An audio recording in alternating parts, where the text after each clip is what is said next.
नमोस्तु नमोस्तु नमोस्तु। बैठेंगे सब लोग शांति से, इसकी आवाज़ खोल दो।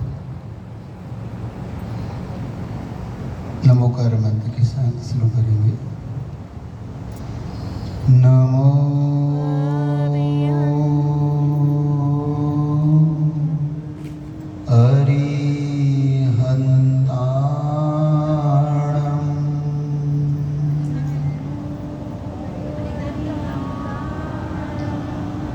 नमो सिद्धाणं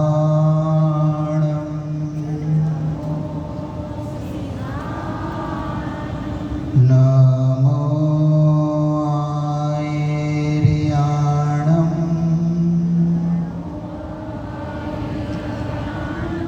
नमो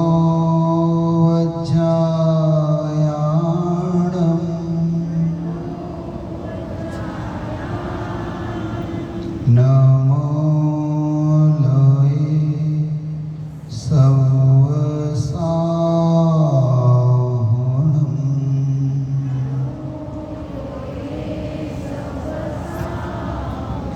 ऐसा पंच नमो यारो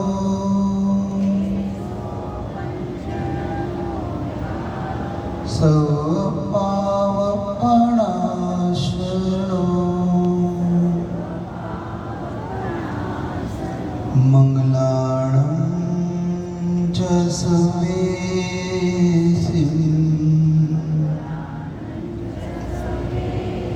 परमं हवै मंगलम्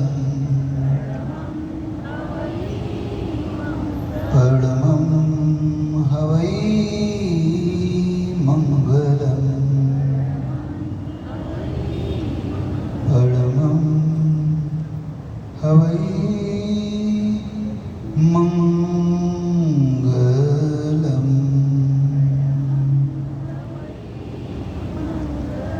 बलि पंच परमेष्ठी भगवान की, जगत पूज गुरु और विद्यासागर जी महाराज की, आचार्य प्रवर समय सागर जी महाराज की, बोले नवोदित आराधना महोत्सव की जय हो। दिल पूज्य मुनि श्री विशाल सागर महामुनि राज की, समस्त आचार्य संघ की। आज मन प्रसन्न है आप सबको देख के कि अगर अर्हत के प्रति ऐसी भक्ति हो कि हम समीचीन मान का अनुकरण करें, तो सांगली नगर में आज देखकर, ये दृश्य देखकर देवताओं को भी प्रसन्नता तो हो रही हो कि वास्तव में अर्हत भगवान की भक्ति करना, और वो भी छोटे से का कहने पर कि नहीं हमें अर्हत भक्ति करना है, हमें समीचीन मार्ग अपनाना है। और आज जिस क्रिया को आप करने जा रहे हो वो शांतिनाथ विधान इतना अतिशयकारी विधान है कि शायद मुझे अब इसकी बताने की जरूरत सांगली वालों को तो नहीं है, कम से कम, क्योंकि सांगली वालों ने इसका अतिशय, शांतिनाथ विधान का अतिशय ही है ये, जो इतना चातुर्मास इतना सफलता से आगे बढ़ रहा है। ये कमेटी भी जानती है, क्योंकि जब मैंने यहाँ प्रवेश किया था, पानी ने अपना जो रूप दिखाया था, उससे ऐसा लगने लगा था कि ये विघ्न कहीं बड़ा ना हो जाए, क्योंकि 2019 में ये आके इस सांगली को प्रभावित करके गया था। तब मुझे गुरुदेव की एक बात याद आई, क्योंकि गुरुदेव को मैंने याद करके उस रात में बहुत सोचा कि क्या किया जाए, कैसे, क्योंकि मैं नहीं चाहता था कि गुरुदेव की अनन्य कृपा अगर सांगली वालों को प्राप्त हुई है तो ये अनन्य कृपा में कोई विघ्न ना आए। तब मन में एक भाव आया कि जरूर गुरुदेव को याद किया जाए, और बस उस दिन सामायिक करते करते ही आचार्य भगवान को याद किया, और याद करते करते शांतिनाथ विधान संकेत में मुझे आया कि तुम डरो नहीं, तुम चिंता क्यों करते हो। फिर के गुरुदेव कभी तो आपसे पृथक नहीं हुए, जैसे तैसे आपसे पृथक हुए, तो अभी तक महाराजों का संग था अपने पास, वीर सागर जी थे, सब थे। आज मैं हूं और आप ही हो अब तो। जब अपना कोई सहारा नहीं तो गुरुदेव आप ही हो।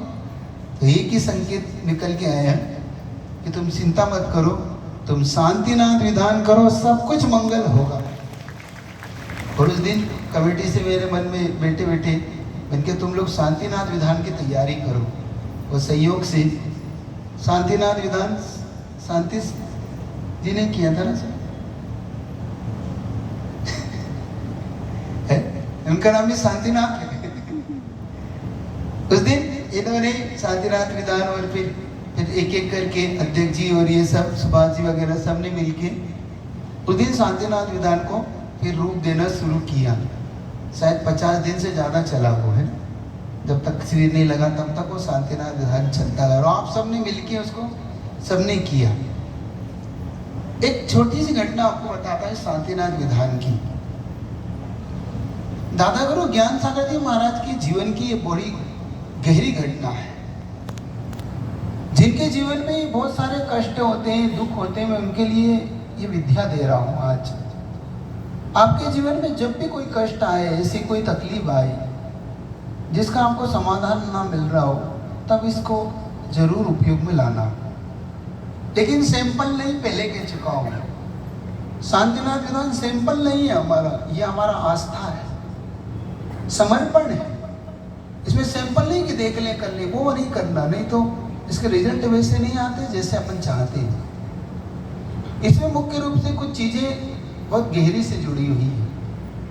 तो दादा गुरु ज्ञान सागर जी महाराज जब पंडित घुरामल जी की अवस्था में थे, तो एक दिन आचार्य वीर सागर जी, आपको पता है आचार्य शांति सागर जी की परंपरा में उनके जो शिष्य वीर सागर जी हुए, उनके शिष्य शिव सागर जी हुए, उनके शिष्य ज्ञान सागर जी, उनके शिष्य विद्या सागर जी। तो पंडित घुरामल अवस्था में जो दादा गुरु ज्ञान सागर जी महाराज पंडित घुरामल अवस्था में थे, और एक दिन ऐसा घटना घटी कि वो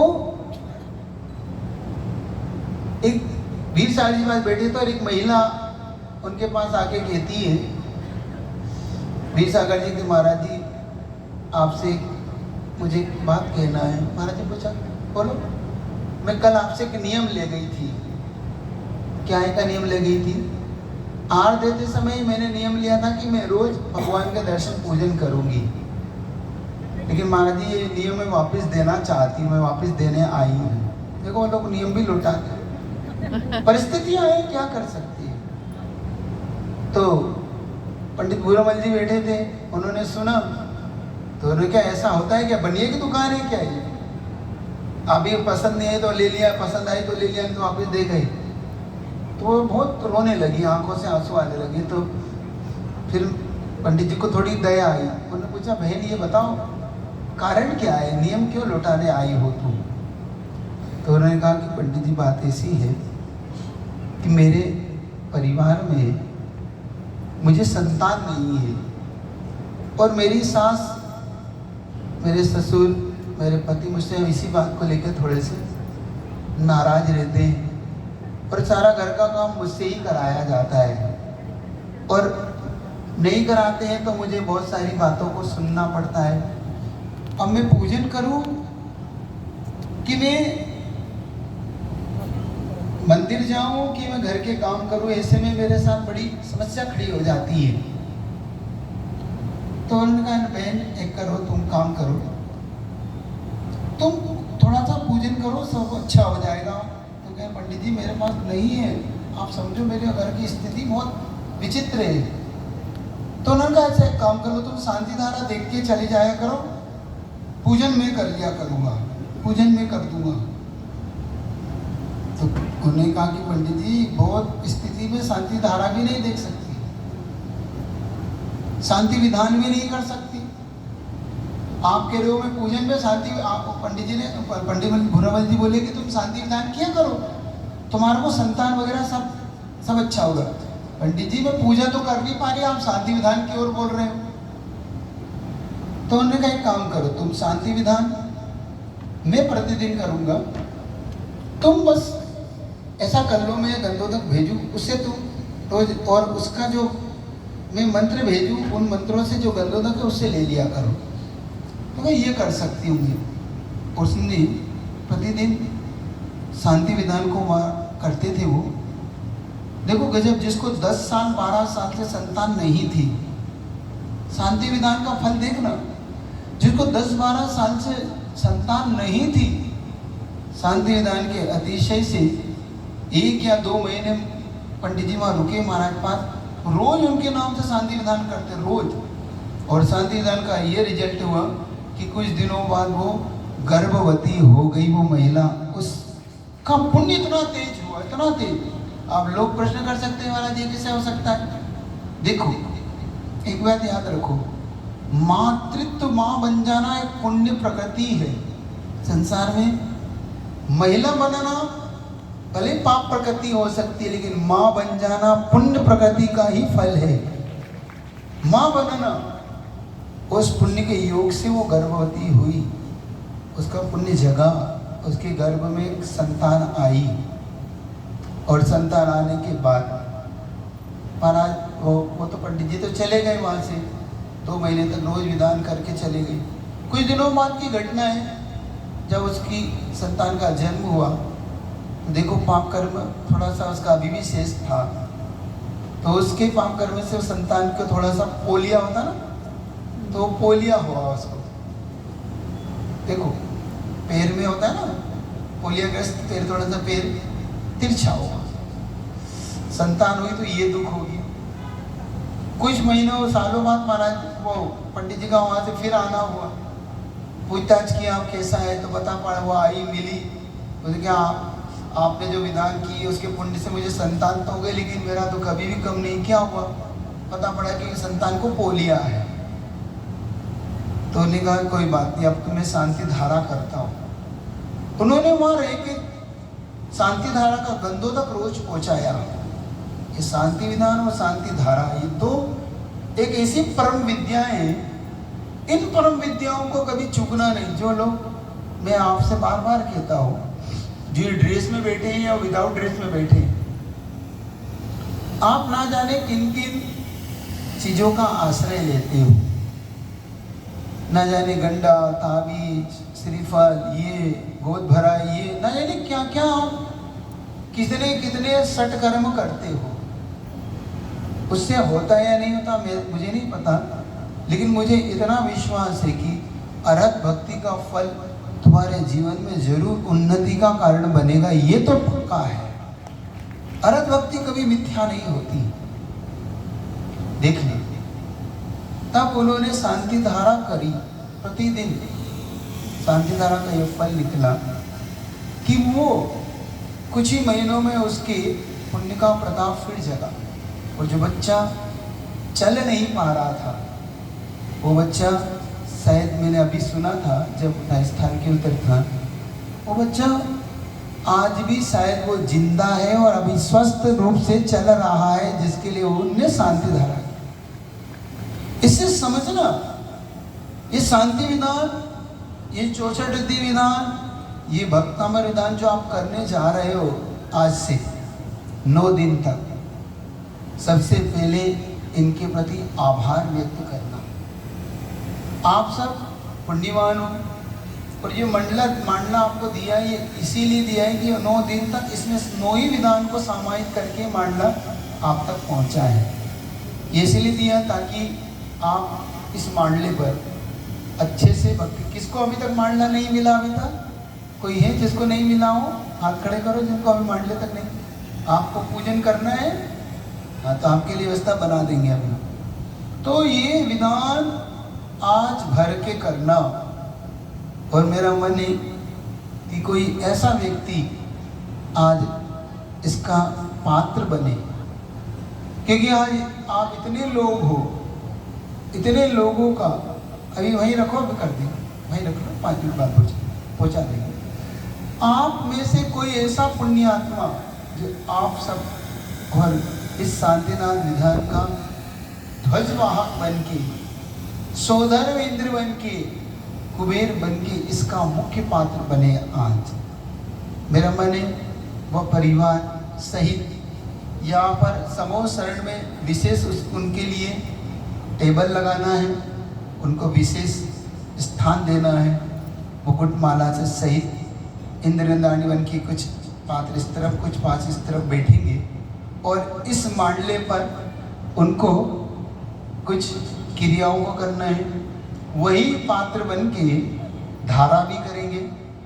धारा मतलब एक एक धारा, क्योंकि जैसा सिद्ध चक्र मंडल विधान में गंधोदक का महत्व है ना, वही गंधोदक आपको इस शांति विधान से भी मिलेगा। तो यंत्र पे वो परिवार धारा भी करेगा, वह यहाँ पर सौदर इंद्र का पात्र भी रोल भी करेगा और शाम को होने वाली आरती में भी मुख्य पात्र बन के वो भी आरती का मुख्य पात्र कहलाएगा। तो मेरा मन है कि आप में से कोई आज इसका मुख्य पात्र बने। बनना है किसी को? है मन है तो मन बना लो।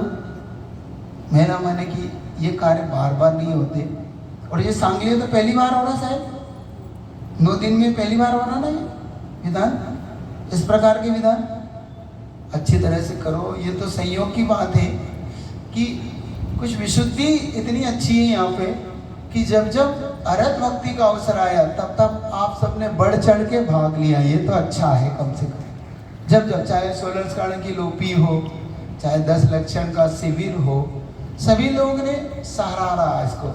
तो आज भी मेरा मन है कि आप लोग अच्छी तरह से इसको करना। पहले शांति धारा करेंगे, शांति धारा के बाद फिर यंत्र की स्थापना यहाँ होगी, फिर भगवान को समोसण में स्थापित करके यहाँ पर फिर अपन विधान को बाकायदा शुरू करेंगे। ठीक है? तो ये शांति दांत विधान बहुत अतिशयकारी। और 16 एक बात ध्यान रखना, ये जो विशेष तौर से यहाँ पर जो ये विधान की रचना की गई है विशेष तौर से, आपको बताऊं शांतिनाथ भगवान के कुछ विशेष खासियत है। ये क्यों प्रारंभ में रखा, इसकी विशेषता क्यों थी, इसको पहला दिन का पहला विधान क्यों बनाया इस शांतिनाथ विधान को। इसका पहला दिन बनाने का सबसे भाव यही था कि शांतिनाथ भगवान और शांति धारा दोनों का एक कितना गजब का योग है कि जब जब कभी भी संकट पड़ा, जब जब किसी के जीवन में संकट आया, इस शांति धारा ने उस संकट को भी समाधान में ला के दिया। इस शांति धारा के मेरा खुद का अनुभव है, इस शांतिनाथ विधान का मेरा खुद का अनुभव है कि जब जब गुरुदेव को कोई क्षेत्र बनाना होता था तब तब गुरुदेव शांतिनाथ विधान का ही आशीर्वाद देते थे। जब जब कोई प्रायश्चित देना होता था तो गुरुजी प्रायश्चित में शांतिनाथ विधान देते थे। जब जब गुरुदेव को कोई विशेष लोग आते थे, महाराज दुख प्रकट करते थे अपना, तो आचार्य भगवान कहते थे जाओ शांतिनाथ विधान करो, सब कुछ अच्छा होगा। और वास्तव में ये रिजल्ट उनके बाद आते थे। तो इसीलिए इसका आज प्रथम दिन आपके सामने रखा है, ये प्रथम अवसर आपके सामने आया है। भावना भाना कि इस शांतिनाथ विधान से लेके अंतिम विधान तक हम आनंद और अतिशय के साथ प्रभावना पूर्वक ये पूरा कार्य हम अपने जीवन में कर सकें। तो और इसका मुख्य अगर पुराण ग्रंथ से आपको जोड़ता हूँ, जब इसका मैंने पुराण ग्रंथ में देखा तो पुराण ग्रंथ में इसका जो सबसे बड़ा मुझे मिला वो मथुरा नगरी से मिला। इसका इतिहास मथुरा नगरी में जब शत्रुघ्न के द्वारा जो राम के भाई थे उन्होंने राजा मधु को जीता था। राजा मधु, आप सब उसका इतिहास रामायण में पढ़ सकते हैं, पद्म पुराण में उसका स्थान मिलेगा आपको। जब राजा मधु को जीता तो वहाँ पर राजा मधु का एक राक्षस जाति के नाम का देव मित्र था। उसे जब पड़ा तो उसने पूरी मथुरा में मारी नाम की बीमारी फैलाई थी और पूरी मथुरा नगरी खाली हो गई थी, पूरी मथुरा नगरी। तब वहाँ पर उस मथुरा नगरी में सप्तऋषि का आगमन हुआ था। सप्तऋषि के के आगमन से वो मथुरा नगरी में बीमारी तो शांत हो गई, लेकिन वहां पे जनता प्रवेश कैसे करे। आप सबको याद होगा कि जब भी आप कोई घर प्रवेश करते हैं या कुछ करते हैं तो शांतिनाथ विधान जरूर करते हैं, है ना, घर का वास्तु में। ये परंपरा को अगर हम थोड़ा सा देखें तो जब मथुरा नगरी में प्रवेश कैसे करें, तब वहां पर चूंकि ये मुनिषनाथ भगवान के समय की घटना है, राम मुनिषनाथ भगवान के काल में हुए, और ये शांतिनाथ विधान शांति धारा ये शांतिनाथ भगवान से वैसे तो अनंत कालीन है ये, लेकिन इसका मुख्य प्रयोजन जहाँ से धर्म का विच्छेद छूटा था वो थे शांतिनाथ भगवान। इनमें जो शांति मंत्र हैं उन मंत्रों से आपको आज शांति धारा करना है। तब जब शांतिनाथ विधान इत्यादि वहाँ किए गए, एक सागर दत्त सेठ हुए। आप इसका इतिहास जब पढ़ेंगे तो सागर दत्त सेठ ने वहाँ जाकर जब देखा कि पूरी मथुरा खाली क्यों है, तब सप्तऋषि से पूछा कि भगवान ये जो मारी नाम की बीमारी यहाँ हुई है तो जनता का प्रवेश कैसे मिलेगा। तब मुनि महाराज ने अनुकंपा करके कहा कि हे सागर दत्त सेठ, अगर तुम चाहते हो कि यहाँ जनता शांतिमय जीवन जिए और पुनः इस नगरी में लोगों का आना हो तो तुम शांतिनाथ विधान की यहाँ पे रचना करो और शांतिनाथ विधान करो। तब सेठ ने वहाँ पर शांतिनाथ विधान किए थे। और आपको याद होगा जब भी हम प्राचीन शांतिनाथ विधान पढ़ेंगे उसमें ये पूरा वर्णन आपको मिलेगा। और ये नवीन शांतिनाथ विधान आपके सामने जो विज्ञानमती ने रचा है ये भी आपके पास है, और प्राचीन मिलेगा वो भी आपको। तो ये आपको शांतिनाथ विधान करना है। जिसकी जैसी भावना हो, मैं तो ये कहता हूँ कि ये समोसरण अच्छा आनंद आ रहा है कि नहीं, समोसरण देख के आपको अच्छा लग रहा है कि नहीं, गजब का लग रहा है ना, गजब की रचना हुई है।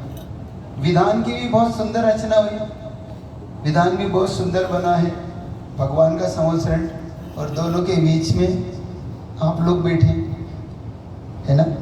आनंद लेना इसका पूरा एक एक दिन का, गजब का आनंद आएगा आपको कि वास्तव में भगवान के चारों तरफ। मुझे तो इतना अच्छा लग रहा है ये देख के ही आनंद आ रहा है कि जब भगवान विराजमान होंगे तो कितना आनंद आएगा इस समोसरण। ऐसा लगता है कि ये आनंद का क्षण है ना।